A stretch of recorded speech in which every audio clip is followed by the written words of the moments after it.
በመንፈሳዊነት ያጌጥን አይመስለኝም። እንዲያውም በድፍረት መናገር ይቻላል በዘረኝነት፣ በጉቦ፣ በጥላቻ፣ በመነቃቀፍ፣ በመተማማት ምዕመኑም ካህናቱን ያማል፣ ከካህናቱም ምዕመናንን የሚነቅፉ አሉ፣ ከምዕመናንም የማያሙ በንጽህና በቅድስና የሚኖሩ አሉ። ይህን ረስቸው አይደለም። የአብዛኛው ግን ብዙ ችግር ያለበት ህይወታችን። አገልጋዮቹም እንደዚህ አለቃንን በእውነቱ ሊቅ የሆን ነው የሚመስለን፣ አውቀን የጨረስን ነው የሚመስለን፣ ተረርተን የጨረስን ነው የሚመስለን። በቃ ቦታችን ልዩ ነው፣ ደረጃችን በልቡናችን ለራሳችን የሰጠነው ልዩ ነው። ባለጸጎች እንደሆን አዋቂዎች እንደሆን ብዙ የምንመካ በባለጸግነት የምንመካ እውር መሆናችን ድሆች መሆናችን የማናውቅ ምስኪኖች መሆናችን የማናውቅ የምናሳዝን ለእግዚአብሔር ቅርብ የምንመስል እግዚአብሔር ግን ከቤታችን ይወጣ ጨርሶ ስላራቀን ቆሞ የሚያንኳኳ እባካችሁ ክፈቱልኝ ስሙኝ የሚለን እጅግ ችግር ውስጥ ያለን በእውነቱ በዚህ ዘመን ጠላቶቻቸውን ለአባቶቻችን ጠላቶቻቸው ታሪካቸውን በስራ የማናስቀጥል መንፈሳቸውን የማንወድ ትህትናቸውን የማንወድ ትጋታቸውን የማንወድ መንፈሳዊነታቸውን የማንወድ ጥበባቸውን የማንወድ የሰሩትና መሬት ላይ ያለውን ቅርስ እያነሳን የምንታበይ የምንጠላላ የምንፎካከር እዛ የተወለድንበት አካባቢ አንዱማ ሲኖር እጅግ ትልቅ በሽተኞች ይደረጋል ብለን አናምንም። እምነታችን መካከለኛ ጠይም ነው፣ ልብ ያለ ነው። ክህደትም አይደለም እምነትም አይደለም። ክርስቲያኖች በራስህ ጾም አትመካበት፣ በራስህ ስግደት አትመካበት፣ በራስህ ምጽዋት አትመካበት። ያ ካንተ የሰበሰብከው አይጠቅምህም። ክርስቶስ እየተጣራ ነው፣ እየገሰጸ ነው፣ በሰማዕትነቱ እየተጣራ ነው። በሚደርስብን መናቅ፣ መዋረድ፣ መገፋት እየተጣራ ነው። አሁን ግፍ እኮ አይደለም የሚፈጸምብን፣ ማንኳኳት ነው። ተመለሱ፣ ግድ የላችሁ፣ እኔ ከእናንተ ጋር ልሆን እፈቅዳለሁ፣ ደጃችሁ ላይ ነኝ፣ ከእናንተ መራቅ አልፈልግም፣ እያንኳኳሁ ነው፣ ክፈቱልኝ እኮ ነው ያለው እግዚአብሔር። ሌላ ምንም አይደለም ያለው።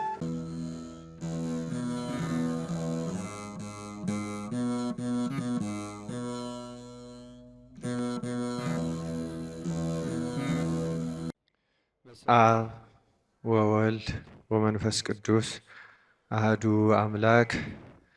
በስመ አብ ወወልድ ወመንፈስ ቅዱስ አህዱ አምላክ።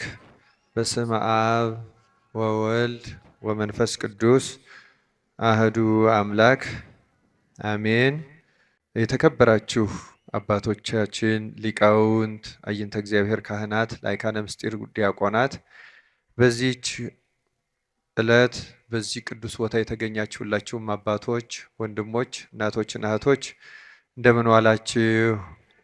እንደ እግዚአብሔር መልካም ፈቃድ ዛሬ የምንማማርበት የትምህርታችን ርዕስ ልተፋህ ነው በሚለው ኃይለ ቃል መነሻ ይሆናል። ኃይለ ቃሉ የሚገኘው ራእየ ዮሐንስ ምዕራፍ 3 ቁጥር 16 ላይ ነው። ከቁጥር 14 ጀምሮ እስከ 22 ድረስ ያለውን እኔ አስቀድሜ በንባብ አሰማችኋለሁ። በሎዶቅያም ወዳለው ቤተ ክርስቲያን መልአክ እንዲህ ብለህ ጻፍ። አሜን የሆነው የታመነውና እውነተኛው ምስክር በእግዚአብሔርም ፍጥረት መጀመሪያ የነበረው እንዲህ ይላል። በራድ ወይም ትኩስ እንዳይደለህ ስራህን አውቃለሁ። በራድ ወይም ትኩስ ብትሆንስ መልካም በሆነ ነበር። እንዲሁ ለብ ስላልህ በራድም ወይም ትኩስ ስላልሆንህ ከአፌ ልተፋህ ነው። ሀብታም ነኝና ባለጠጋ ሆኛለሁ፣ አንድም ስንኳ አያስፈልገኝም የምትል ስለሆንህ ጎስቋላና ምስኪንም ደሃም እውርም የተራቆትክም መሆንህን ስለማታውቅ ባለጠጋ እንድትሆን በእሳት የነጠረውን ወርቅ ተጎናጽፈም የራቁትነትህን ሀፍረት እንዳይገለጥ ነጭ ልብስን እንድታይም ዓይኖችህን የምትኳለውን ኩል ከኔ ትገዛ ዘንድ እመክርሃለሁ። እኔ የምወዳቸውን ሁሉ እገስጻቸዋለሁ። እቀጣቸውም አለሁ።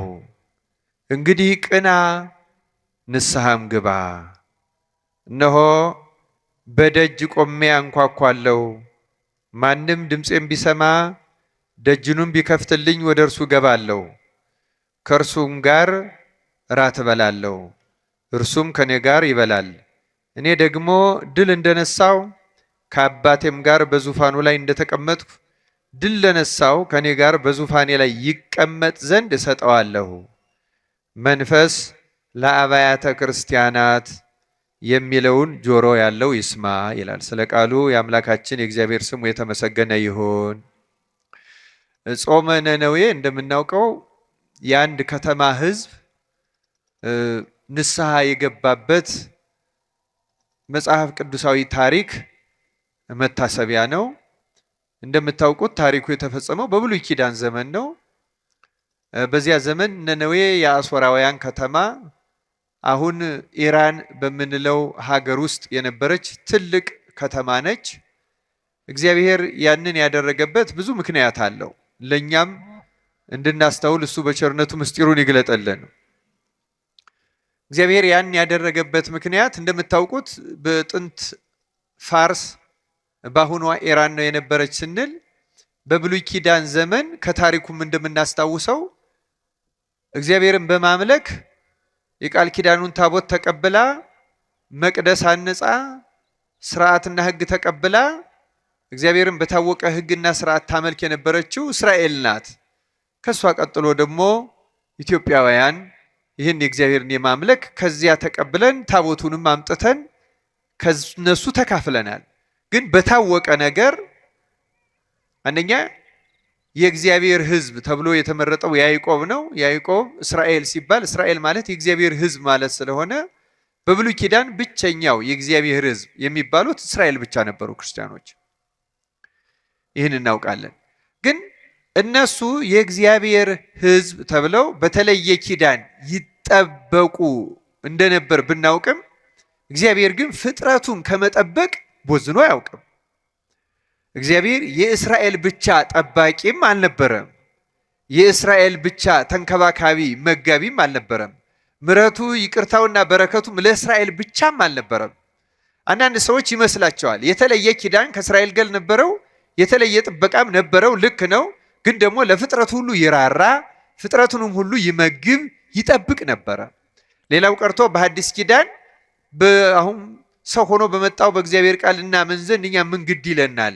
እሱ ኪዳን የነበረው ከእስራኤል ጋር ነው። ይጠብቅ የነበረው እነርሱን ነው። ይመግብ የነበረው እነርሱን ነው እንዳይሉ እግዚአብሔር ትንቢት ያናገረው በእነርሱ ነው። ተአምራት ያደረገ ነው በእነርሱ ነው እንዳይል ቀሪው ዓለም እጅግ የሚያስደንቁ ተአምራትን በአሕዛብ መካከል አድርጓል። እጅግ የሚያስደንቁ ራእዮችንና መገለጦችም ለአሕዛብ አሳይቷል። የነነዌ ታሪክ ከነዚህ ውስጥ አንዱ ነው። እግዚአብሔር እስራኤልን ብቻ ነው እንጂ ያዳነው ሌላውን ዓለም መች አዳነ መች ጠበቀ እንዳይባል ከእስራኤል በላይ በ3 ቀን ንስሐ ይቅር ያላትና ከመጥፋት ያዳናት ነነዌ ለዓለም ምስክር ነች። ምስክር ነች።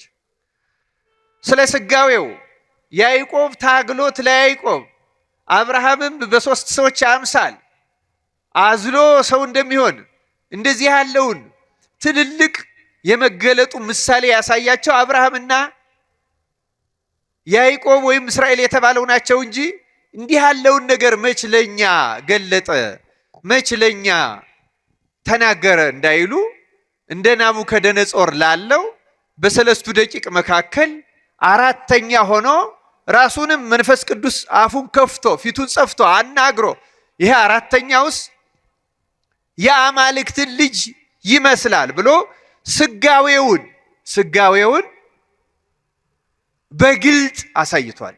ለፈርዖን በዮሴፍ በኩል አሳይቶታል። ቃላትንም ትንቢትንም ቢሆን ከእስራኤል ነቢያት ውጭ የእስራኤል ነቢያት ፋርስ ባቢሎን ወርደው 70 ዓመት ተቀምጠው ብዙዎቹ የትንቢት መጻሕፍት የተነገሩትና የተጻፉት በአሕዛብ ሀገር ነው። ከዚያ ሁሉ በላይ እንደ በለዓም ያለውን እንኳን እግዚአብሔርን የማያመልከው ስራው ጥንቆላ የሆነውን እንኳን አፉን ጸፍቶ ኮከብ ከያዕቆብ ይወጣል ብሎ አናግሯል። እግዚአብሔር አድሎ ያደረገበት ሕዝብና ሀገር የለም። በእውነቱ ምስጢር ያልገለጠለት ምሳሌ ያላሳየበት፣ ትንቢት ያላናገረበት፣ መጽሐፍ ያላጻፈበት አንድም ሀገር የለም። በእውነቱ እግዚአብሔር ባወቀ በሁሉም ለሁሉም መገለጡን አስቀድሞ ገልጧል። እና ነነዌ አንዷ ከነዚህ ምስክሮች ውስጥ አንዷ ናት። ግን ዛሬ ጉዳያችንን ያነሳነው ራእየ ዮሐንስ ላይ የሆነው ለምንድን ነው ካልን የሐዲስ ኪዳኗን ቤተክርስቲያን በተመለከተ ደግሞ ከተማን በተመለከተ ሕዝብን በተመለከተ እንደ አጠቃላይ ቤተክርስቲያንን በተመለከተ የንስሐ መልእክት ለነነዌ በብሉይ ኪዳን ብቻ የተላከ አይደለም። በሐዲስ ኪዳን ላሉትም ከአለቃው ከሊቀ ጳጳሱ ጀምሮ ይሄ ሎዶቅያ ጳጳሳት የነበሩባት በጣም በዚያ ዘመን አሁን ቱርክ በሚባለው ሀገር አሁንም የምትጎበኝ ሰባቱ አብያተ ክርስቲያናት አሁንም በቱሪስት ይጎበኛሉ። በነገራችን ላይ ጠፍተዋል። አሁን እንደምታውቁት ቱሪስት እየሄደ ያያቸዋል፣ ይጎበኛቸዋል አሁን ድረስ። እና በዚች ከተማ በዚያ ዘመን እነ ቅዱስ ዮሐንስ በሚያስተምሩበት ዘመን ቅዱስ ዮሐንስ ኤፌሶን ነው የነበረው። ኤፌሶን ለሎዶቅያ በጣም ቅርብ ናት። እዚያው አሁን ቱርክ የምንባለው በመጽሐፍ ቅዱስ ታናሽ እስያ ይባል የነበረው አካባቢ ይህ አሁን ማዕከላዊ ቱርክ፣ ከማዕከላዊ ቱርክ ትንሽ ወደ ምዕራብ ገፋ ብላ ያለች ከተማ ናት። እና ከተማውና ሕዝቡ እርካታ የነበረው መሪው ሊቀ ካህናቱ ወይም ሊቀ ጳጳሱ ጭምር በራሳቸው መንፈሳዊ ሕይወት በክርስትናቸው በቤተ ክርስቲያናቸው እድገት በቃ ደስ ይላቸው የነበሩ ቤተ ክርስቲያን እያደገች ነው።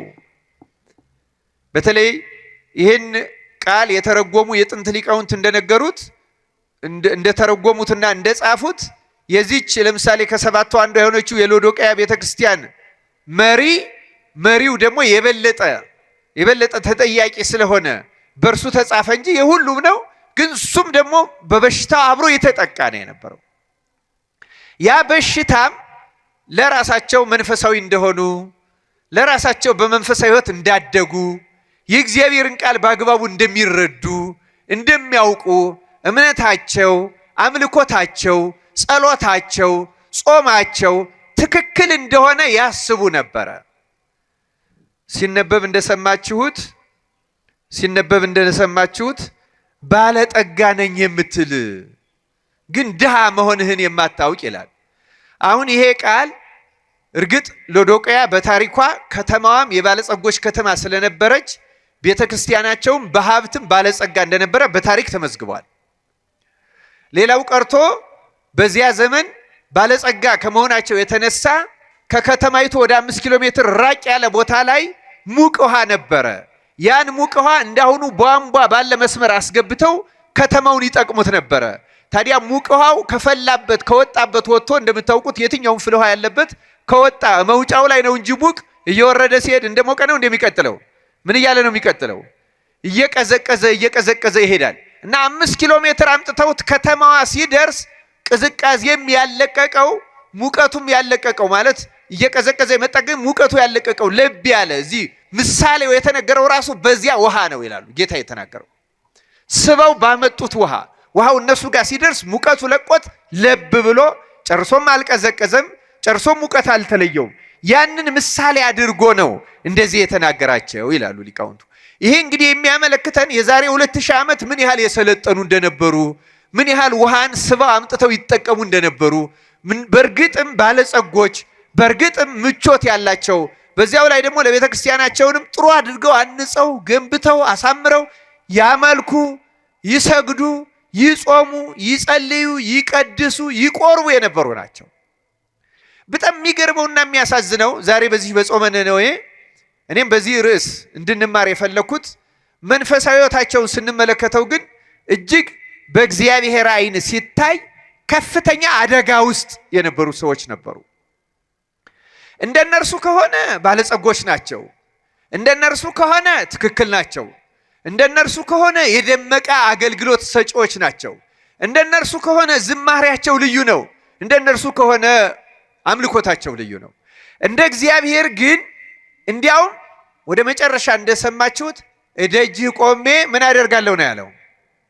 አንኳኳለሁ።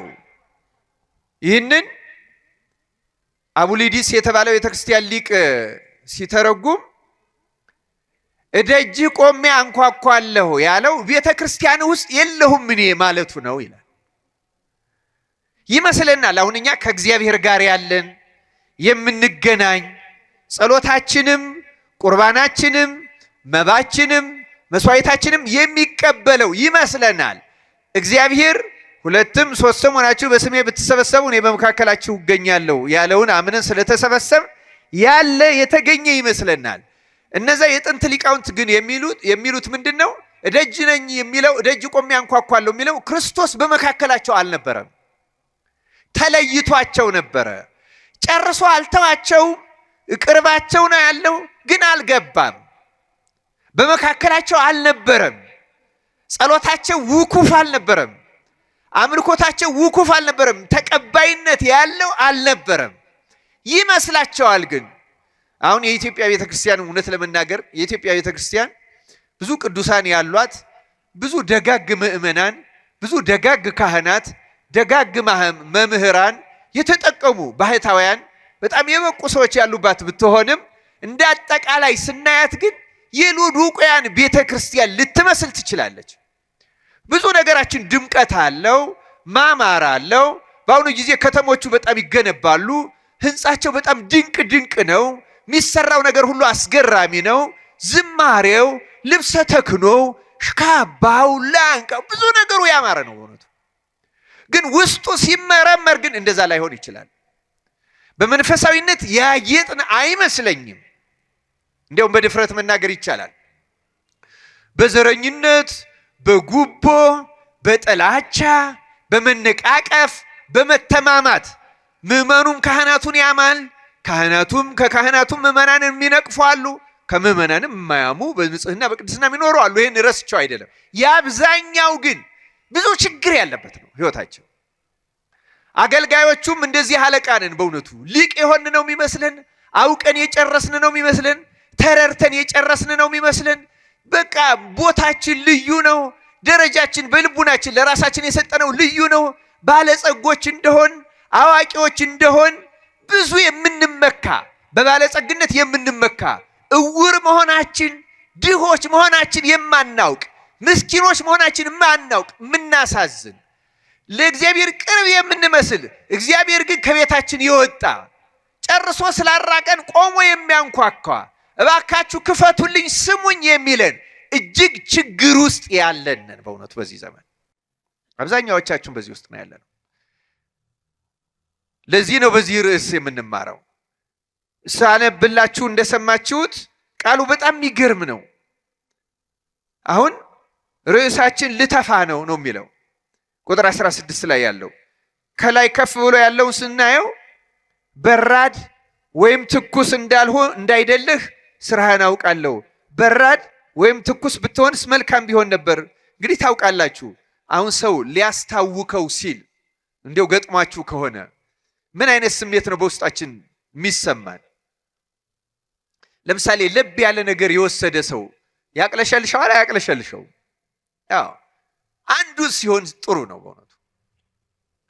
ይሄ እግዚአብሔር ቃል የሚነግረን ግን በጣም በዚያ በእነሱ ስበው ባመጡት ውሃ ምሳሌ አድርጎ እነሱ ብቻ አይደለም እስከ ዕለተ ምጽአት ላለ ነው በሙሉ የተጻፈ ነው።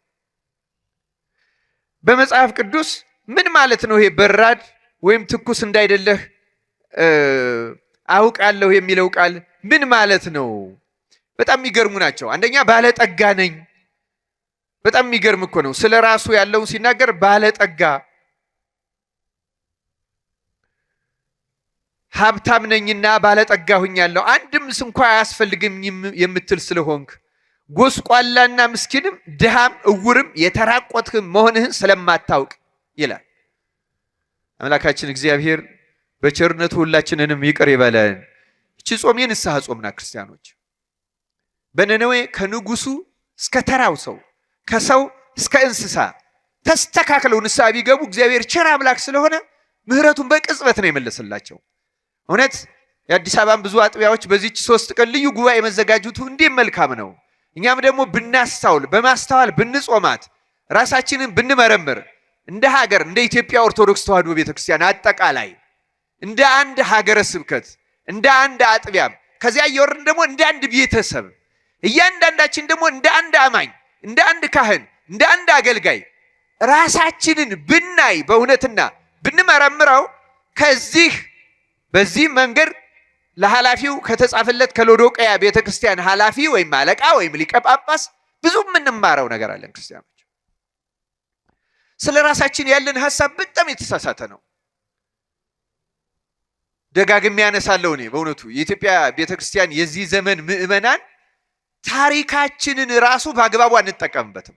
ታሪካችንን ብንማርበት አሁንም ቀጥ አድርጎ የሚበራን መብራት ይሆነናል። የቅዱስ ላሊበላ ታሪክ ብንማርበት፣ ላሊበላ ህንፃውን ይዘን እኛ ኮራት ነው የሚያስቸግረን። ግን ቅዱስ ላሊበላ እነዚያን ለመስራት የበቃበትን ትህትናውን ብናየው፣ መንፈሳዊነቱን ብናየው፣ ራሱን ዝቅ ማድረጉን ብናየው ላሊበላን ወደዚያ ጥበብ የመራ አምላክ እኛንም ይመራን ነበር። እኛ የላሊበላን መንፈስ አንከተለውም። በላሊበላ ህንፃ ትዕቢት ግን ተጠምደን ተይዘናል። በእውነቱ የአክሱም አባቶቻችንን ታሪክና መንፈስ አንከተለውም። በአክሱም ታሪክ ትዕቢት ግን ከሰማያ ሰማያት ወርደን እንፈጠፈጣለን።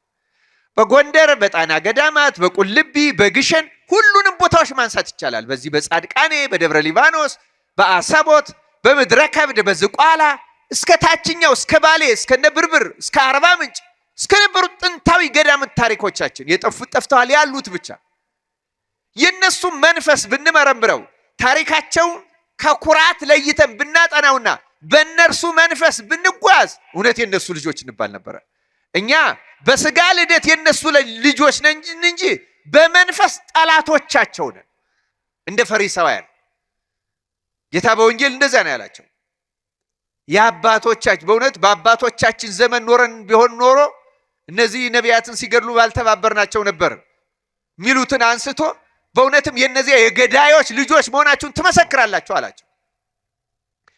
እኛ ጠላቶቻቸው ነን፣ ለአባቶቻችን ጠላቶቻቸው፣ ታሪካቸውን በስራ የማናስቀጥል፣ መንፈሳቸውን የማንወድ፣ ትህትናቸውን የማንወድ፣ ትጋታቸውን የማንወድ፣ መንፈሳዊነታቸውን የማንወድ፣ ጥበባቸውን የማንወድ፣ የሰሩትና መሬት ላይ ያለውን ቅርስ እያነሳን የምንታበይ፣ የምንጠላላ፣ የምንፎካከር እዛ የተወለድንበት አካባቢ አንዱማ ሲኖር እጅግ ትልቅ በሽተኞች ነን። በእውነቱ የጸና በሽታ ነው ያለብን። እግዚአብሔር ከእንዲህ ያለው በሽታ በቸርነቱ ይፈውሰን። የእውነት ነው የምናገረው። በዚህ ዘመን እንዳለን አብዛኛዎቹ የኢትዮጵያ ክርስቲያኖች ከባድ ችግር ውስጥ ያለ የለም። ይመስለናል ባለጸጎች ይሆን፣ ይመስለናል መንፈሳዊዎች ይሆን፣ ይመስለናል ጥሩ አምልኮ ላይ ያለን በሃይማኖታችን ትክክል ይሆን። ሃይማኖታችን ራሱ ትክክል ነው። እኛ አምላኪዎቹ፣ አማኞቹ፣ ተከታዮቹ ግን አይደለንም። እኛ ባለጸጎች እንደሆን ይሰማናል፣ ግን ድሆች ነን፣ የተራቆትን ነን፣ ምስኪኖች ነን፣ የማናስተውል ነን ክርስቲያኖች። የእግዚአብሔር ቃል የሚነግረን ይህንን ነው።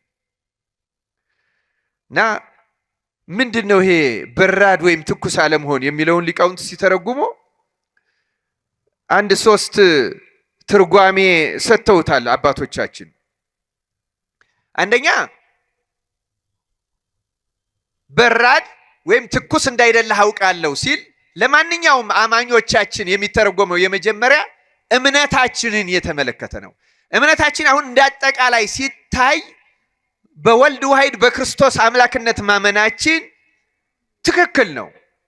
በቅዱሳን ምልጃ፣ በጸጋ መንፈስ ቅዱስ፣ በብዙ ነገር እንዳጠቃላይ እምነታችን ከላይ ሲታይ አለን፣ ኦርቶዶክስ ነን።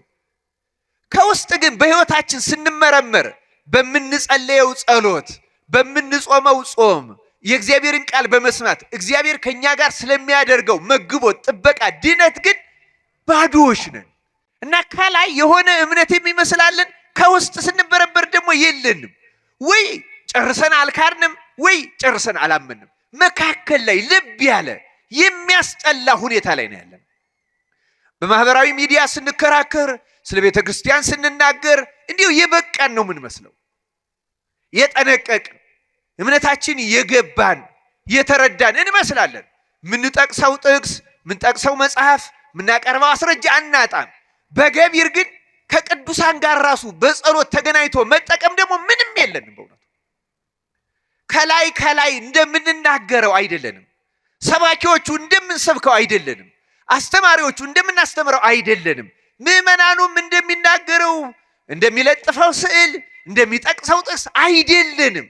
እምነታችን ከአንድ አማኝ ከውስጡ ከልቡ ነው ሊገኝ እንደሚጠበቅበት ያለ እምነት የለንም። ክርስቲያኖች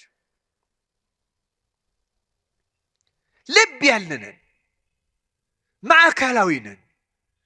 ጨርሶ ያላመነ እኮ አንድ ይሻላል።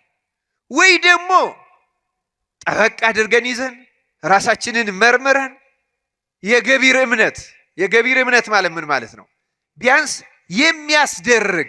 የሚያስደርግ ማለት ምን ማለት ነው? እንደ መቶ አለቃው ቃል ብቻ ተናገር ብላቴናይም ይፈወሳል ብሎ አምኖ የሚያስደርግ እንደዚያች ከነናዊት ሴት ከውሾቹ እንዳንዱ ቁጠረኝ፣ ውሾች ከጌቶቻቸው ማዕድ የሚወድቀውን ፍርፋሪ ይበላሉ ብላ የሚያስደርግ እምነት፣ እንዲህ ያለስ እምነት እያለ ጌታ ያደነቃቸው። የሚያደርግ አለ ገባሪ ማለት የሰናፍጭ ቅንጣት ታክል እምነት ቢኖራችሁ ይህን ተራራ ከዚህ ተነቅለ ሂድ ቢትሉት ምን ይሆናል?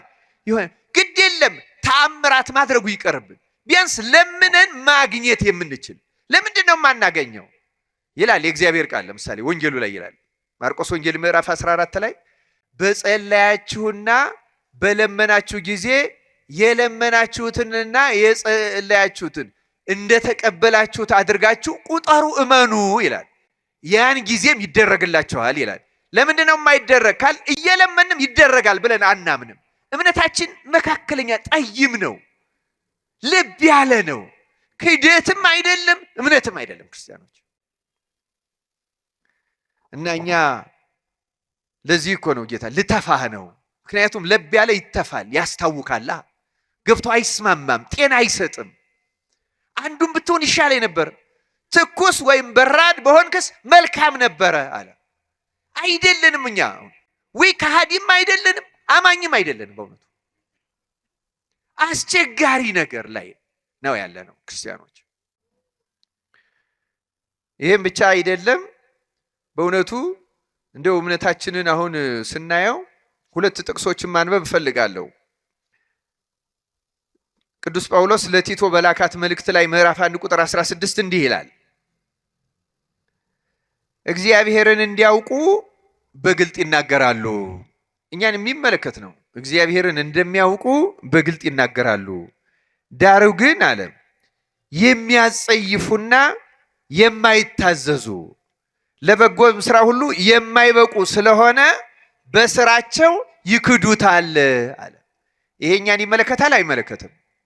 እንደምናውቅ እንናገራለን።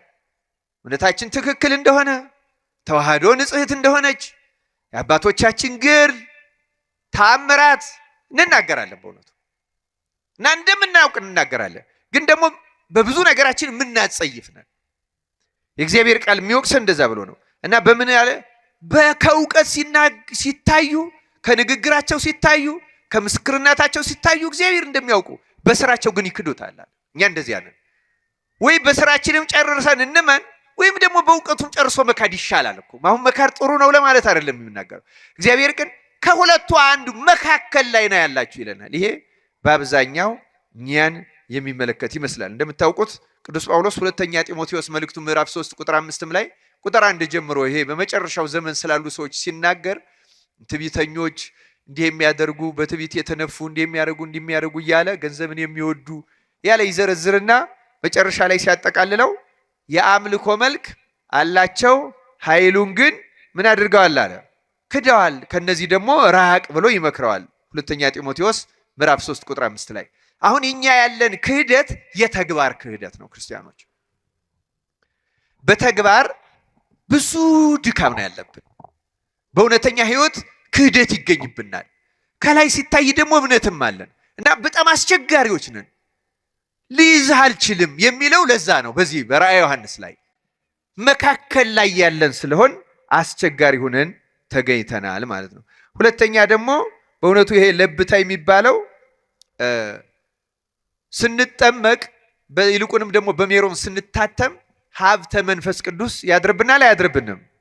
ያድርብናል። ጸጋ መንፈስ ቅዱስ ያድርብናል እና ጌታ ያቺ ሀብተ መንፈስ ቅዱስ ሙቀተ መንፈስ ቅዱስ ሆና ሙቀት እየሰጠችን በሃይማኖትም በምግባርም ኃይል ያለው ሙቀት ያለን ቅንዓት ያለን ለጽድቅ ለቅድስና ለእውነት ለንስሐ ቅናት ያለን ለአምልኮቱ ቅናት ያለን ሆነን ያቺ የመንፈስ ቅዱስ ሙቀት እስከ ዕለተ ምጽአት ከኛ ጋር እንድትኖር ይፈልጋል።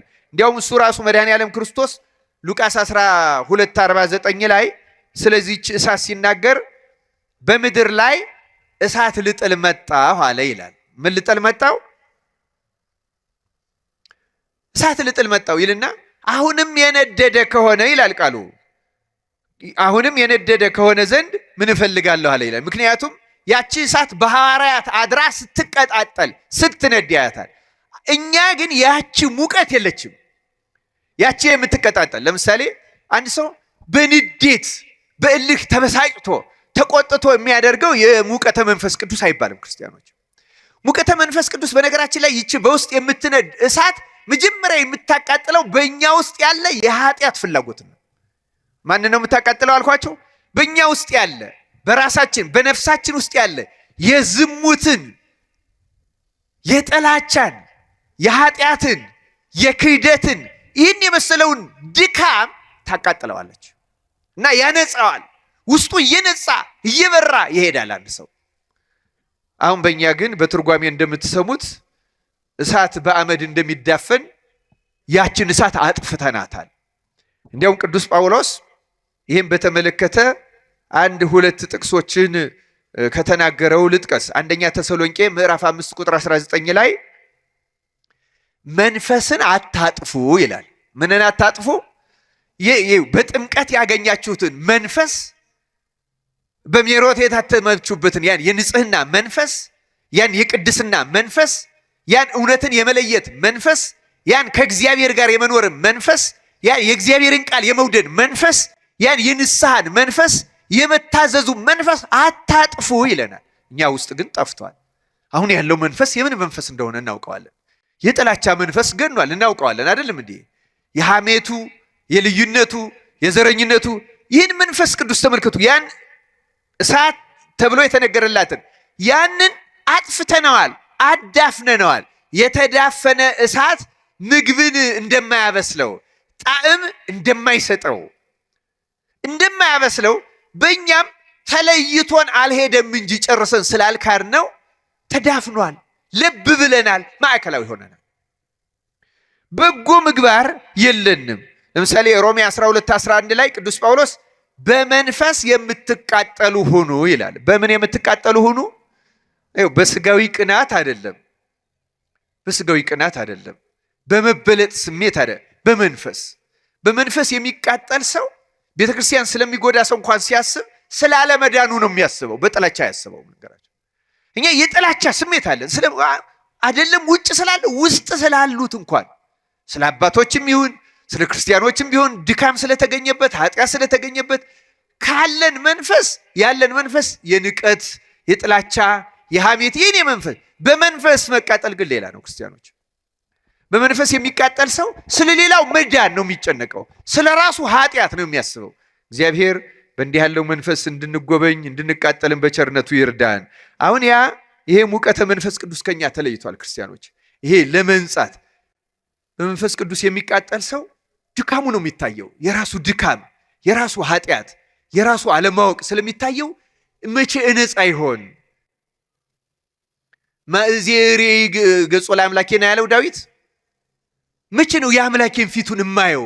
መቼ ነው እኔ የጨለማ መጋረጃ ከኔ የሚወገድልኝ? መቼ ነው መንፈስ ቅዱስ የሚቀርበኝ እያለ ይቃጠላል። መቼ ነው የምቆርበው? መቼ ነው የቅዱሳት መጻሕፍትን የምረዳው? መቼ ነው ያለ ድካም የማገለግለው? መቼ ነው ለአምላኬ ደስ የማሰኘው እያለ ይቃጠላል። ጉድለቱ ይታየዋል። በእንዲህ ያለ መንፈስ እንድንቃጠል አምላካችን እግዚአብሔር ይርዳን። ክርስቲያኖች እኛ የድካም መንፈስ ነው የተጫነን። በእውነቱ የድካም መንፈስ፣ ሌሎቹን ዝቅ አድርጎ የማየት መንፈስ፣ እኛ የተሻል እንደሆን የሚሰማ ስሜት ደጋግሜ የዚህ አውደ ምሕረትም ላይ ተናግሬዋለሁ። በማንኛውም ጊዜ በማንኛውም ህይወት ውስጥ ያለ ሰው ራሱ ልቡናው ለራሱ ከሆነ ሰው እሱ እንደሚሻል የሚነግረው ሰው ካለ ያ ሰው ፈጽሞ የወደቀ ሰው ነው። በማንኛውም ጊዜ በገዳም ቢገባ ቢመንን እንደ አባ ዳንኤል የዱር ቅጠል ቢበላ እኔ እሻላለሁ የምትል መንፈስ ካለች የመጨረሻ የውድቀት መንፈስ ነው። ክርስትና ከማንኛውም ሰው አንሳለሁ የሚል መንፈስ ነው። ደጋግሜ ማስታወስ ፈልጋለሁ። አባ መቃርስ እንዲሁ አንድ ተጋዳይ መነኩሴ መጣና ለራሱ እንዲሁ የተሻለ መንፈሳዊ ህይወት ላይ እንዳለ ተሰምቶታል። ግን ደግሞ ድንገት የቀረኝ ካለ ብሎ መጥቶ ጠየቀው። እንዲሁ እንዴት ሆኜ ልኑር? ምን ባደርግ የተሻለ እግዚአብሔር እንደሳሰኘዋለሁ? አባቴ ወይ ምክርህን ስጠኝ አለው። በመክርህ ትሰማለህ ወይ አለው። እንግዲህ ያ በመንፈስ ቅዱስ የከበረ ስለሆነ መንፈሱ ይታየዋል። እንዲህ የሚል ሰው እንዲሁ ምን ቀረኝ አይነት ነው። እንዲሁ ጥሩ እኮ ነኝ፣ እንዲሁ ምን ይሆን የቀረኝ አይነት ስሜት በውስጡ አለ። ይሄ ትዕቢት ነው፣ አባቶች ያውቁታል። እንዴ ልሰማህ አይደለም ወይ የመጣሁት አለው። እና ይህን ሲለው እንግዲያውስ ከማንም ሰው በምድር ላይ ካለ ከየትኛውም ከምታውቀውም ኃጢአተኛ ቢሆን እንደምታንስ ውስጥህን አሳምነው፣ ያን ጊዜ ትድናለህ አለው ይላል። ይህን ሲለው እውነትም በትዕቢት መንፈስ የመጣ ስለነበረ እንዲህ አለው፣ ጥሩ አባቴ ግን ባንስ እንዴት ከነፍሰ ገዳይ አንሳለሁ አለው ይላል መልሶ። አያችሁ፣ ያቺ ናት የትዕቢት መንፈስ። እንዴት መለሰለት? አየው፣ እዚህ ቲቶ ላይ ቅዱስ ጳውሎስ የገለጸው ቃል አለ፣ ለንጹሖች ሁሉ ንጹህ ነው ይላል። አይደለም ይላል አይልም? ለንጹህ ንጹህ ብትሆን ኖሮ ዓይንህ እያየ እንኳን ሲገድል ብታየው ኖሮ ይሄ ሰው አንድ ሰው ገደለ፣ እኔ ግን ራሴን ደግሜ በመግደል ከእርሱ በልጣለሁ ትል ነበረ። አንተ ንጹህ ስላልሆንክ ግን እሱ ካንተ የሚከፋ መስሎ ታየህ። ስለዚህ ሂድና ንስሐ ግባ አለው ይላል። እያዘነ ተመለሰ። አያችሁ፣ መንፈሳዊ ሕይወት ማለት በመንፈስ ድሆች የሆኑ ምን ይሆናሉ ነው የተባለ? ብፁዓን ናቸው ነው አይደለም የተባለ? ሰው በመንፈስ ቅዱስ ካለ ውስጡን የሚሰማው ባዶነት ነው፣ ኃጢአተኝነት፣ ደካማነት፣ ወራዳነት። ባለጸግነት ከተሰማው እንደዚህ ሎዶቅያ ቤተክርስቲያን እኔ እኮ ጸልያለሁ በየቀኑ ማንም አያውቅም። ሌሊት 9 ሰዓት እስከ 11 ሰዓት መጸለያትን እኮ ማንም አያውቅም። በዚህ ሰዓት መሰግዳትን ማንም አያውቅም። እንዲህ አድርጌ መጸውታትን እኮ ማንም አያውቅም። ይህችማ ስንቄ ናት እያለ ለራሱ ድልብ እንዳዘጋጀ እግዚአብሔርን ደስ የሚያሰኝ መንፈሳዊ ሀብት እያከማቸ እንደሆነ ለውስጡ የሚሰማው ሰው ደሃ ነህ ይለዋል የእግዚአብሔር ቃል። አንተ ባለጸጋ ነህ ትላለህ፣ ግን ደሃ ነህ፣ ምስኪን፣ ምንም ራቆትህን ነህ። ከእንደዚህ ያለ ባለጸጎች እንደሆን መንፈሳውያን እንደሆን እየተሰማን ባዶ ከሚያደርግ ድህነት እግዚአብሔር ያውጣን። ክርስቲያኖች፣ ክርስትና በጣም የፍጹም ድህነት ሃይማኖት ነው። በመንፈስ ድሃ የመሆን፣ በእውነት ድሃ የመሆን። በእውነት ማለት ምንም የለኝም ደግሞ የለንም። እኛ እኮ ደግሞ የምናሳዝነው ሳይኖረን እኮ ነው። ሳይኖረን እንዳለን የምናስብ ብንጾም ብንጸልይ ያለ ማዕከላዊ እንዳይቀር ሐሜታ ያልቆመለት፣ ምጽዋት ያልተከተለው፣ ርኅራሄ የሌለው፣ ትችት ያለቀቀው፣ ከፍ ዝቅ ያለቀቀው አንዱን በዚህ ሰዓት እንዴት ይበላል እያለ ይተቻል። በሽተኛ ሆኖ እንደሆነ አናውቅ። ለምን ምን እናውቃለን? ሰዎች ቢበሉ ምን አገባን? የራሳችን ንጹም ክርስቲያኖች ብዙ ጉድለት ነው ያለው። ጾማችን ብዙ ጉድለት አለው። ጾማችን ብቻ አይደለም፣ ጸሎታችን ብዙ ድካም አለው። ክርስቲያኖች ይህንን ነው እውር ነህ የሚለው እና እግዚአብሔር ቃል የሚነገረው በመንፈስ አይደለም እኛ ያለ ነው። በእውነቱ የምንቃጠልም ከሆነ በቅናት መንፈስ፣ በዚህ በስጋዊ መንፈስ ነው የምንቃጠለው። እግዚአብሔር ከዚህ ነፃ ያውጣን። ሶስተኛ ይህን ልብ ብለሃል የሚለውን ሲተረጉ በራድ ወይም ትኩስ አይደለም የሚለውን ለመነኮሳት ይሰጣሉ። መነኮሳትን ከላይ ከጵጵስና ጀምሮ በየትኛውም ደረጃ ያለ መነኩሴን ልብ ብለሃል የሚለውን እንዲያውም አንድ አባት ለመነኮሳት አብዝቶ አጽንቶ ሲተረጉም ምን ይላል? አንዳንድ መነኮሳት ይላል ከዚህ ዓለም ሆነው ሴቶቹ ባል ወንዶቹ ሚስት አግብተው ወጥተው ወርደው ሰርተው ልጅ ቢያሳድጉ መልካም ነበረ፣ እንዲህ እንዳይባሉ መንኩሰናል ይላሉ። መነኩሴ ደግሞ በገዳም ገብቶ በመንፈስ ቅዱስ ተቃይቶ የሚቃጠል ሞቅ ያለ ነው። ወይ በዓለም እንዳለ በትዳር እንዳለ አልቀዘቀዙ፣ ወይ በገዳም መንፈስ ቅዱስ አድሮበት ለሌሎቹ ለዓለም እየማለደ። ገዳም ገብቶ መመንኮስ ማለት ስለ ራሱ ድነት ብቻ ሳይሆን ስለ ዓለም ሁሉ ሌት ተቀን መማለድ ማለት። ወይ እንደዚያ ሙቀተ መንፈስ ቅዱስ አድሮበት ስለ ራሱ ድነት ብቻ ሳይሆን ስለ ዓለምና ስለ ሰው ልጆች ድነት አይለምን። ወይ እንደነዚህ አልሞቀ፣ ወይ በትዳር እንዳሉት አልቀዘቀዘ። ማዕከል ላይ ሆኖ ልብ አለ። መንኩሻለሁ ይላል ግን ሀብት ይሰበስባል። መንኩሻለሁ ይላል ግን ፍቅረ ዓለም አልወጣለትም። መንኩሻለሁ ይላል እንኳን ስለ ዓለም ድነት ሊለምን ከመካከሉ ያሉትን አንዱን መነኩሴ በሆነ ነገር ይጠላዋል፣ አንዱን ካህን በሌላ ነገር ይጠላ። ስለ ዓለም ስላልተጠመቁት ድህነት ሊለምን መንኩሶ የዓለም ስሙን ለውጦ አሁን ግን ዘመዶቼ በዚህ አካባቢ ናቸው፣ እዚህ አካባቢ ያለው እንዲደረግልኝ ልተፋህ ነው አለው ይላል። እንደዚህ ከመሆን አምላካችን እግዚአብሔር በቸርነቱ ይጠብቀህን። አንዱን መሆን ይሻላል። ወይ አግብቶ እንደ ዓለም መሆን ወይም ደግሞ በግብር መንኩሶ ስለ ዓለም ሁሉ ድህነት መለመን። ለብ ብለሃል የሚለው ይህንን ነው ይላሉ። እኛም በዚህ ዓለም ያለን ሰዎችም ከዚህ ነፃ አይደለን። ወይ እንደ ክርስቲያን መሆን አሁን እኮ ወይ እንደ ክርስቲያን አይደለን ወይ እንደ አሕዛብም አይደለን እኮ ደግሞ ከመካከል ላይ ያለን። ከዚህ የተነሳ ነው ልተፋህ ነው የሚለው ቃል ለሁላችን የሚነገረው ማለት ነው። የተወደዳችሁ የእግዚአብሔር ቤተሰቦች በእውነቱ የእግዚአብሔር ቃል በዚህ በሎዶቅያ ያለው የቤተክርስቲያን አለቃ ይህን ከተናገረ በኋላ 3 መድኃኒት ያዝለታል። ንባቡን ሰምታችሁት እንደሆነ ደግሜ ያስታውሳቸዋለሁ። ባለጠጋ ሀብታም ነኝና ባለጠጋኝ ሁኛለሁ፣ አንድም ስንኳ አያስፈልገኝም የምትል ስለሆንክ ጎስቋላም መስኪንም ድሃም እውርም የተራቆትክም መሆኑን ስለማታውቅ ይላል። የብዙዎቻችን ችግር ምን ያህል ደካሞች እንደሆን አናውቅም። ምን ያህል እውሮች እንደሆን፣ ምን ያህል በጽኑ ችግር ውስጥ እንዳለን አናውቅም። እግዚአብሔር በቸርነቱ ይግለጽልን። ለምሳሌ አንዳንድ ሰዎች አንዳንድ ጊዜ እንዲህ ያህል ጥያቄ ይጠይቁናል። እኔንም ተጠይቄ አውቃለሁ። መንፈሳዊ ሕይወቴ ትክክል መሆኑን በምን አውቃለሁ? እንደዚህ አይነት ጥያቄ በህሊናችሁ ይመጣል። ጸሎቴ፣ ጾሜ፣ አካሄዴ፣ ነገሬ ሁሉ ትክክል መሆኑን በምን አውቃለሁ? በመጽሐፍ የተጻፈው ስለ ኦርቶዶክስ ትክክል ነው፣ ያንን አይደለም የምንጠራጠረው። ይህን የራሴ ተግባር ግን ተግባራዊ ሕይወቴ ትክክል መሆኑን አለመሆኑን በምን አውቃለሁ ይላሉ። አንድ ሰው ሕይወቱ ወደ ትክክለኛው መስመር እየገባ መሆኑን የሚያውቀው የሰው ኃጢአት ከአይምሮው እየጠፋ የራሱ ኃጢአት እየጎላ እየጎላ እየጎላ ከታየው በትክክለኛው መስመር ውስጥ ያለ ሰው ማለት ያ ሰው። እየሰማችሁ ነው አይደለም? ስለ ሌሎች ሰዎች ድክመት፣ ስለ ሌሎች ሰዎች ኃጢአት፣ ስለ ሌሎች ሰዎች ድካም አእምሯችን የሚያስብ ከሆነ እና አሁን ለቤተ ክርስቲያን እንቆረቆራለን የምንለው አብዛኛው ሰዎች ቤተ ክርስቲያን የምትጎዳ የሚመስለን በሌሎች ሰዎች ኃጢአትና ስህተት ነው።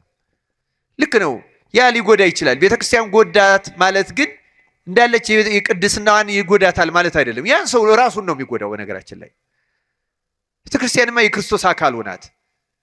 የቤተ ክርስቲያን የምትባለው ህብረት ውስጥ ያሉ ተጎጂዎች አይደሉም። ውጭ ያለን ሰዎች ግን ተጎጂዎች ነን። የአጥቢያው አባል ነን፣ ቅዳሴው እንገናኛለን፣ እንደዚህ ጉባኤው ላይ እንገኛለን፣ ግን ከመንፈስ ቅዱስ ህብረት ውስጥ ላንገኝ እንችላለን እና ጉዳቱ የኛ ነው። ስለዚህ አንድ ሰው ሌሎች ሰዎች እያጠፉ እየጎዷት ነው ብሎ መጨነቁን ማቆም አለበት አንድ ክርስቲያን። ይህ ማለት በአጥቢያው ላይ መቆርቆር አይኑረው፣ ሀሳብ አይኑረው እንደዚህ ማለት አይደለም። ክርስቲያኖች ግን የመጀመሪያ የኛ መንፈሳዊ ህይወት ሳይስተካከል እኛ ወደ እግዚአብሔር ለመገናኘት ጥረት ሳናደርግ የመንፈስ ቅዱስን እርዳታ ቢያንስ ይገርማቸዋል። አንድ አባት ምን ይላል? ቢያንስ ኃጢአት ማቆም ቢያቅተን ሙሉ ኃጢአተኞች መሆናችን ከልባችን የምናምን ከሆነ የእግዚአብሔር እርዳታ አይለየንም ይላል። ሙሉ የምንታመን ከሆነ ማንኝ እኔ ሌላውን አዋረድ ዘንድ እንቅ ዘንድ እተች ዘንድ የነገሌ ድርጊት የበለጠ ጎጂ ነው እል ዘንድ እኔ ማነኝ እያለ የራሱን ኃጢአት ስለሌላው ሲነገረው እኔ በሱ ቦታ ቢሆን ከሱ ከፋ ይሆናል እያለ ንስሐ የሚገባ ሰው የእግዚአብሔርን ጸጋ ያገኛታል። በእውነት አብዛኛዎቻችን ግን ኧረ በስመ አብ እንዲያው በሆንስ እንደዚህ አላደርግም የሚል የትዕቢት መንፈስ አለብን። ብዙዎቻችን የምናደርገው አይመስለንም። በእውነቱ እግዚአብሔር ከእንደዚህ ያለ መንፈስ ነፃ ያውጣን። ስለዚህ የእግዚአብሔር ቃል አታውቅም ራስህን ካለ በኋላ እንግዲህ በነጥብ መሄድ እንችላለን። በነገራችን ላይ አንደኛ ለብ ብለሃል ነው ማዕከላዊ ነጥባችን አይደለም እንዴ? ሁለተኛ ባለጠጋ ነኝ ብለሃል። ኃጢአቶቹ እነዚህ ሁለቱ ናቸው። አንደኛው ለብ ማለት ነው ማዕከላዊ መሆን፣ በእምነትም ማዕከላዊ መሆን፣ በምግባርም ማዕከላዊ መሆን፣ መነኩሴም ሲሆን ማዕከላዊ መሆን፣ ወይ እንደ መነኩሴ አለመሆን፣ ወይ እንደ ዓለም በዚህ ዓለም እንዳሉ ክርስቲያኖች አለመሆን፣ ለክርስቲያንም እንደዚያ ወይ እንደ አሕዛብ የለየለት ከሃዲ አለመሆን፣ ወይም ደግሞ እንደ አማኝ በተግባር አማኝ አለመሆን፣ በምግባሩ ወይ እንደማያምኑት የማያምኑት የራሳቸው ስነ ምግባር አላቸው። እንደዚህ አይነት ስነ ምግባርም የለንም። ወይም ደግሞ እንደ አንድ ክርስቲያን ክርስቲያናዊ ምግባርም የነጻ የተቀደሰ የለንም። ማዕከል አንዱ ድካም ይሄ ነው፣ ለብ ማለት። ሁለተኛው ደግሞ ለራሳችን የተለየ ግምት መስጠት፣ ባለጸጎች እንደሆን፣ አዋቂዎች እንደሆን፣ ትክክል እንደሆን፣ መንፈሳዊ እንደሆን፣ መንገዳችን ትክክል እንደሆነ መታመን፣ ግን ደግሞ እንደዚያ ሳይሆኑ መገኘት። ታዲያ መንፈሳዊ ሕክምናውን የእግዚአብሔር ቃል እንዲህ ብሎ ያስታውሰዋል። ባለጠጋ እንድትሆን ይላል። ባለጠጋ እንድትሆን በእሳት የነጠረውን ወርቅ አንድ፣ ተጎናጽፈህም የራቁትነትህ ኀፍረት እንዳይገለጥ ነጭ ልብስ ሁለት፣ እንድታይም ዓይኖችህን የምትኳለውን ኩል ሶስት። አይደለም ይልና ምን ይላል? ከእኔ ትገዛ ዘንድ እመክርሃለሁ ይላል። ስለ ቃሉ የእግዚአብሔር ስሙ የተመሰገነ ይሁን። አሁን ተመልከቱ፣ ሶስት ነገር ነው ያስፈልግሃል የተባለ። አንደኛ የነጠረ ወርቅ አይደለም ነው አይደለም። ሁለተኛ ነጭ ልብስ፣ ሶስተኛ ኩል። እነዚህ ያስፈልጉሃል። እነዚህ ያስፈልጉሃል ብሎ ብቻ አይደለም ያዘዘው። እነዚህን ከየትም አምጣ አይደለም ያለው። ከማን ግዛ ነው ያለው? ተናገር ውስጥ ከማን ግዛ አለው? ከእኔ ትገዛ ዘንድ ያስፈልግሃል። ስለዚህ አንድ ሰው መንፈሳዊ ሀብትን ማግኘት የሚችለው ከማን ብቻ ነው ማለት ነው? ከእግዚአብሔር ብቻ ነው። ምን ማለት እንደሆነ ትንሽ ማብራራት ያስፈልጋል። በእውነቱ አንድ አባ ቴዎፋን የሚባል የ18ኛው ክፍለ ዘመን አባት እንዲህ የሚል ቃል ተናግሯል። ክርስቲያኖች ያላቸው ክርስትና ኦርቶዶክሳውያንን ማለት ነው ሁለት አይነት ነው ይላል። አንደኛው ሰዎች በተማሩት በሰሙት በተረዱት መጠን ይሄ ነው እምነት፣ ይሄ ነው ምግባር፣ ይሄ ነው አምልኮ፣ ይሄ ነው ቅዳሴ፣ ይሄ ነው ውዳሴ፣ ይሄ ነው ጾም፣ ይሄ ነው ጸሎት፣ ይሄ ነው ቸርነት፣ ይሄ ነው ደግነት ብለው በራሳቸው መረዳት የሚኖሩት የክርስትና አይነት አለ ይላል። ሁለተኛው ደግሞ ሰዎቹ እኔ ምንም የለኝም፣ ደሃ ነኝ፣ አቅምም የለኝም፣ አይምሮዬም ደንቆሮ ነው፣ ክፉን ከደጉ ጽድቁን ከኃጢአት መለየት አልችልም፣ አንተ ምራይ ብለው ራሳቸው ሙሉ በሙሉ በእግዚአብሔር ላይ ጥለው መንፈስ ቅዱስ የሚመራቸው ሰዎች የክርስትና ሕይወት አለ ይላል። ግልጽ ነው ሐሳቡ አይደለም? እና ይህን ሲያጠቃልለው ምን ይላል? ሰዎች በራሳቸው መረዳት መጠን የሚኖሩት የክርስትና አይነት በኋላ መብራቱን ይዘው ዘይቱን እንዳልያዙት አምስቱ ሰነፎች ነው። የሚያጸድቅ ይመስላቸዋል፣ አያጸድቅም። የሚበራ ይመስላቸዋል፣ አይበራም። የእውነት ትክክል ይመስላቸዋል። ክርስቶስ መጥቶ እስኪገለጥ ድረስ ጉድለቱን አያውቁትም። ይጠቅመናል ብለው ያደርጉታል፣ ግን አይጠቅማቸውም። ያ በራሳቸው መረዳት ላይ ያለ ነው። እውነተኛው ክርስትና መንፈስ ቅዱስ እንደ ዘይት ማለት መንፈስ ቅዱስ በፈቀደው እግዚአብሔር በፈቀደው ሲጸልዩም እነሱ የወደዱት እንዲሆን ሳይሆን እግዚአብሔር የወደደው እንዲሆን፣ ይህን የፈቃድ ሳይሆን ያንተ ፈቃድ ይሁን፣ እኔ ክፉ ደጉን አንተ ለይልኝ፣ አንተ አመልክተኝ እያሉ ትምክህታቸውን እግዚአብሔር ላይ አድርገው እግዚአብሔር ያሰቡት ያለሙት ነገር ሳይሆን ሲቀር እንኳን ሳይበሳጩ እግዚአብሔር አልፈቀደውም ማለት ነው፣ እግዚአብሔር አልወደደውም ማለት ነው። የሚገጥማቸው በሽታ ቢሆን፣ ረሃብ ቢሆን፣ ስደት ቢሆን፣ ስራት ቢሆን፣ መከራ ቢሆን እግዚአብሔር ለኔ የፈቀደው ይሄ ነው እያሉ የእግዚአብሔርን ፈቃድ እየመረመሩ ያ የሚከተሉት የእነዚያ ብቻ ነው ለጽድቅ የሚያበቃው ይላል ክርስቲያኖች። ለዚህ ነው ተመልከቱ ከኔ ግዛ ነው የሚለው። ይኸው ካንተ የመሰለህን ይሄ ነው ጾም ትክክለኛው። አሁን ለምሳሌ አንዳንድ ሰው እስከ ማታ 11 ሰዓት ውሎ አንድ ሰዓት ከምሽቱ አንድ ቀን በ24 ሰዓት አንድ ጊዜ በልቶ ማደርን እንደ ትክክለኛ ጾም ሊቆጥረው ይችላል።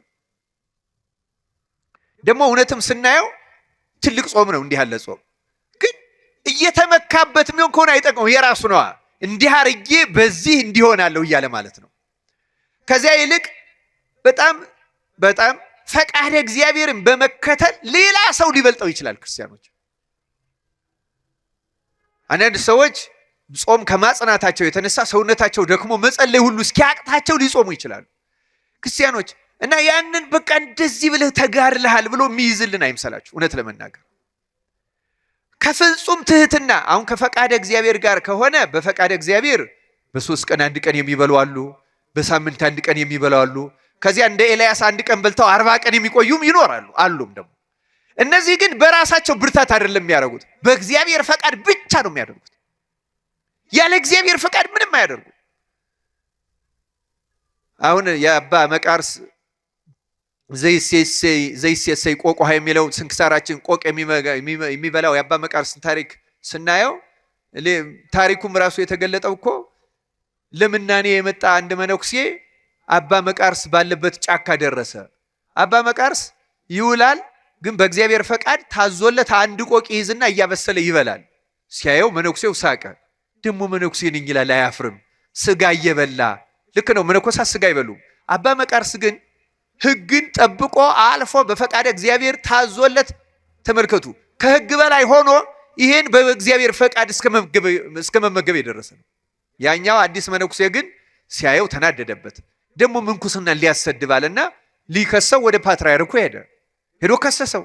ምንኩስናን የሚያስነቅፍ የሚያሰድብ በጾም በምን ሳይል ስጋ የሚበላ መነኩሴ አለ አለ። ያው ጠንቋቆች ናቸው የድሮዎቹ አባቶች። ቀጥታ አልሰማውም። እውነት መሆኑን የሚያጣራ አንድ መነኩሴ ጨምሮ ላከው። ሲልኩት በፊት ያ መነኩሴ ሲያየው አባ መቃርስ ያንን የሚነቅፈው መነኩሴ አላየውም ነበር። አሁን ግን ሲሄዱ እግዚአብሔር ገድሉን ለመግለጽ ምን አደረገለት? በየቀኑ በእግዚአብሔር ታምራት አንዳንድ ቆቅ እየመጣ ይያዝለታል። በዚያ ቀን 3 ቆቆች ተያዙለት። እንዴት ዛሬ 3 ቆቅ ተያዘልኝ ብሎ ሲያስብ 2 መነኮሳት በአካባቢው አየ። ውይ እግዚአብሔር ድህነቴን አውቆ እንግዳ ማስተናግድበት ሰጠኝ ብሎ ደስ አለው። ቆቆቹን አረደ፣ አዘጋጀ፣ አበሰለ። የመመገቢያ ሰዓታቸው ሲደርስ አባቶቼ እንኩ ብሉ ብሎ ባህታውያን ዘወር ብለው ለብቻቸው ነው። ሌላውን ሲበሉ አያዩም፣ ሌላውንም እንዲያያቸው አያደርጉም። እነሱ ግን ይሳሳቃሉ። እኛም ስጋ የምንበላ መስሎት አቤት ይሄ ወዳ መነኩሴ እያሉ እሱ ቆቁን እየበላ እነሱ አላያቸውም። ዘወር ሲል ቆቆቹን አልበሏቸውም፣ ስጋውን አልበሉትም። እሱ ግን በልቶ ጨርሱ። ምነው አባቶቼ ለእናንተ እኮ ነው ያበሰልኩት አላቸው። አይ እኛ እንዳንተ ስጋ እንበላም፣ እኛ መነኩሴዎች ነን፣ ስጋ እንበላም አሉት። በተመክሆ ማለት ነው። እንግዲህ አሁን ተመልከቱ፣ እነዚህ ናቸው ባለጸጎች እንደሆኑ የሚያምኑት፣ በራሳቸው ጽድቅ የሚታመኑት፣ ስጋ ባለመብላታቸው የተሻለ እንደሆኑ የሚያስቡት። ለዚህ ነው እውር ነህ ድሃ ነህ አታውቅም አንተ እውር ነህ የተባለው። ለዚህ ነው የሎዶቅያው አለቃ ነው እንዴ ያለና አባ መቃርስ በሉ አምጡ ብሎ ተቀብሎ እፍ ሲልባቸው ክንፍ አውጥተው በረሩ ይላል። እነዚህ ቆቆች ይዛ ጊዜ ደነገጡ፣ ይቅር በለን አሉ። እንደገና ወደ ፓትርያርኩ ሄደው ኧረ እንደዚህ ያለ ተአምር የሚያደርግ ነው አሉ ብለው ተናገሩ። ፓትርያርኩ ተደነቀ፣ ለንጉሱ ነገረ። በዘመናችን እንዲህ ያለ አባት ተገኝቷል፣ ሂደን እንሳለም በረከት እንቀበል ብለው ንጉሱ ፓትርያርኩ ሰራዊት አስከትለው ሄደው ልክ አባ መቃርስ ያለበት ቦታ ሲደርሱ እግዚአብሔር ክብሩን ሊገልጽላቸው ወዶ ልክ እንደነ ኤልያስ ሲያርግ ሲሰወር አሳያቸው ይላል። አባታችን በረከትህን ስጠን አሉት። እባክህ ቃል ተናገረን አሉት። እና በዚያ ጊዜ እንዲህ አላቸው ይላል፣ መነኩሴ ትህርምት ካህን ትምህርት ባያበዛ ኖሮ አይታበይም ነበር።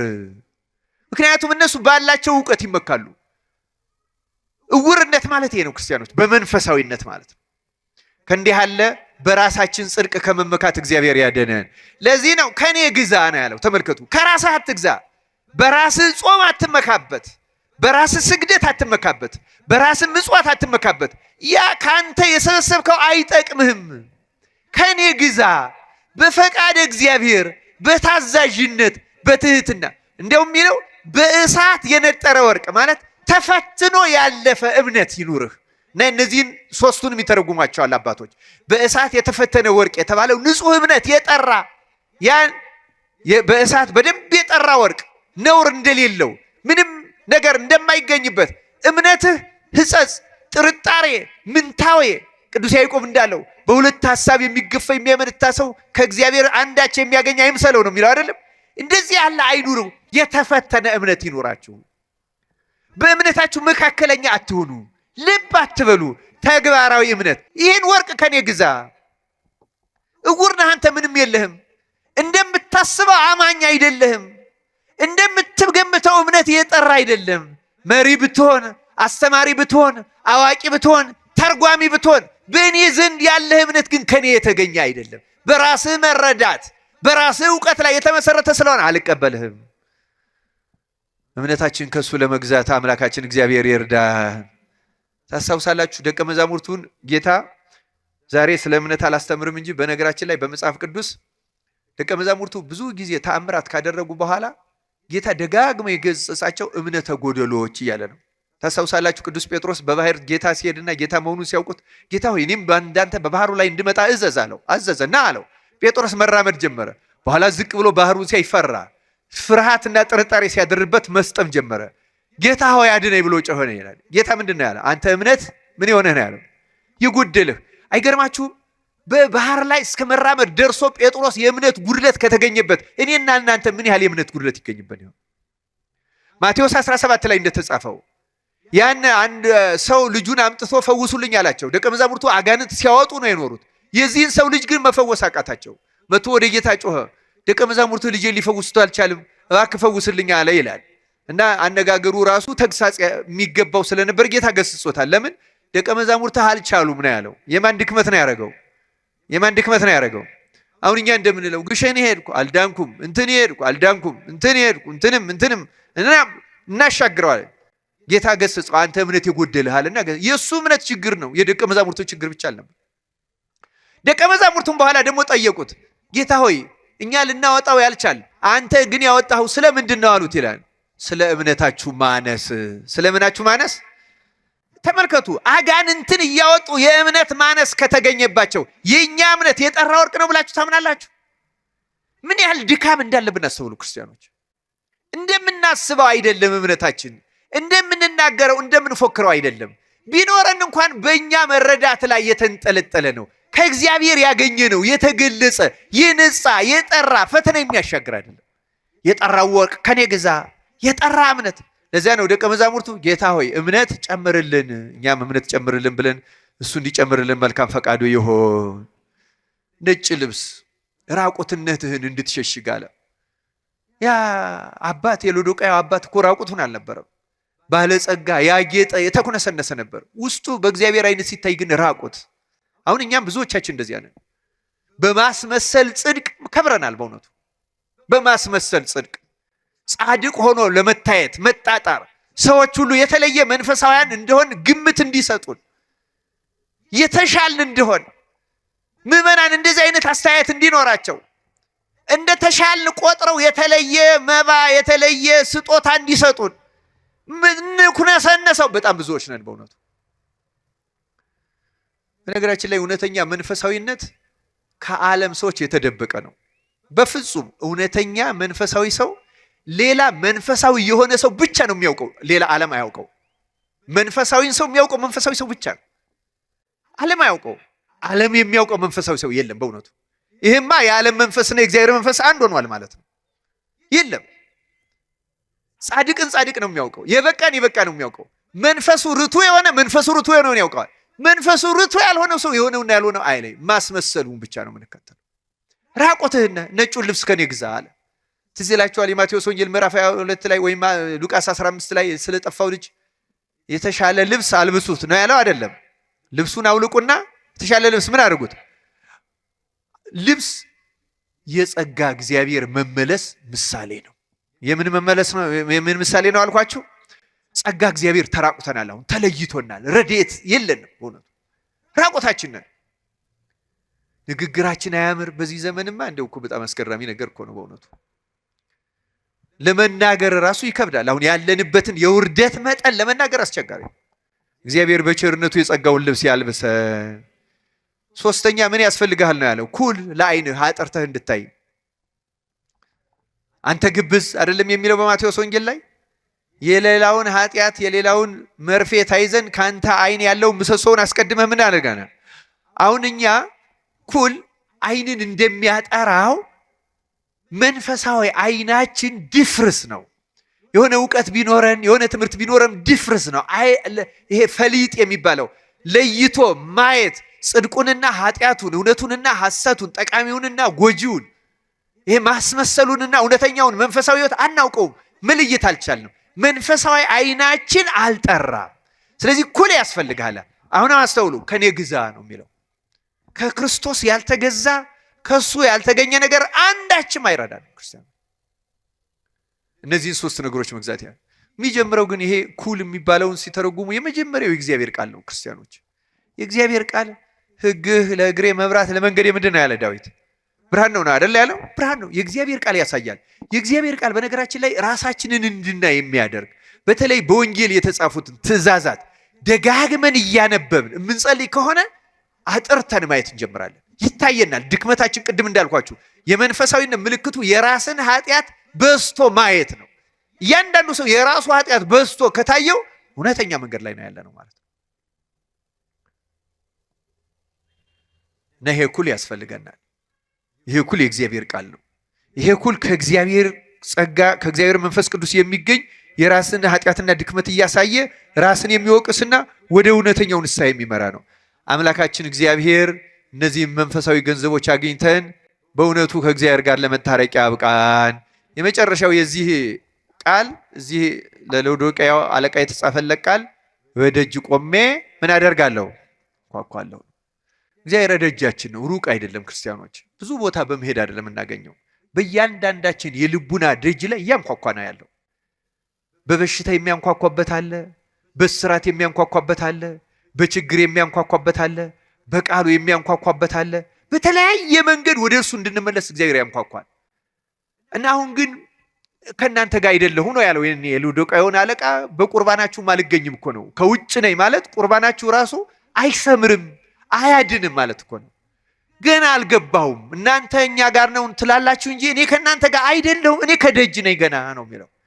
ክርስቶስ ከደጅ ሆኖ አያሳስናችሁም? የሚያምር ቤተ መቅደስ ሰርተን የሚያምር ቅጽር ሰርተን ወንበሩን ግቢውን አሳምረን ልብሳችን አሳምረን ቀጸላው መገናጸፊያው ስዕሉን አሳምረን እግዚአብሔር ከደጅ ሲሆን አያሳዝናችሁም? በእውነት ይሄ ሁሉ ምን የመሰለ ነገር አድርገን ክርስቶስ ከደጅ ሲሆን ከዚህ በላይ ምን ያሳዝናል? እውነት ለመናገር ክርስቶስ ከደጅ ነው። ክርስቲያኖች ለብዙዎቻችን ከደጅ ነው። ከደጅ ነው ክርስቶስ። እያንኳኳ ነው ደግሞ ያለው በጦርነቱ በሌላ ረሃቡም በችግሩም ኧረ ተው ኢትዮጵያውያን ተመለሱ፣ ተይ የኢትዮጵያ ቤተክርስቲያን ተመለሽ ያለ እያንኳኳ ነው እግዚአብሔር። ይሄ እንደ ባለ ጸጋ እኔ አልናገረውም ብዬ ነው እንጂ አንድ ሊቅ ለዚያ ሎዶቅያ ለነበረው ሊቀ ጳጳስ እንደ ንጉሥ ሆነ ይለዋል፣ እንደ ባለ ጸጋ ሆነ ይለዋል። እንደዚህ ዓለም ባለ ጸጋ ተምነሸነሸ፣ መንፈሳዊነት ራቀው፣ ትህትና ራቀው። ከምዕመናን ጋር ያለው ግንኙነትም ልክ እንደ ባለስልጣን። አሁን የኛ ቤተክርስቲያን በፕሮቶኮል የታጠረች ናት። በፕሮቶኮል በደረጃ በጣም የሚያስፈራ ነው።